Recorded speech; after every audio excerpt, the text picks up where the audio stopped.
En 1944 déjà, les résistants français réfléchissent à ce que la France deviendra une fois libérée des nazis. Ils élaborent un programme, c'est le programme du Conseil national de la résistance. Dans ce programme, ils rappellent les valeurs fondamentales de la France, à savoir la liberté, l'égalité et la fraternité. Et ils définissent une nouvelle république, une république sociale. Cela veut dire que les résistants prévoient la création d'organismes, d'institutions qui auront pour but de prendre soin des citoyens, de les protéger. C'est normal, ils viennent de connaître 4 ans d'occupation nazie et 4 ans de régime de Vichy. Je vous rappelle que le régime de Vichy, dirigé par Pétain, est un régime totalitaire dans lequel tous les droits des citoyens ont été supprimés. C'est aussi un régime qui a collaboré en aidant les nazis à arrêter et déporter les juifs, notamment.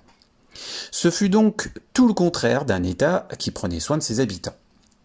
C'est pourquoi les résistants vont imaginer cette république sociale. Un État qui prend soin de ses habitants est appelé État-providence. Alors, comment prend-il soin des habitants ?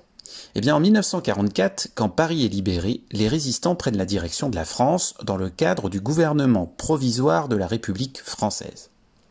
C'est ce gouvernement provisoire de la République française, aussi appelé GPRF, qui va élaborer la constitution de la future 4e République et qui va créer la plupart des outils qui vont protéger les Français.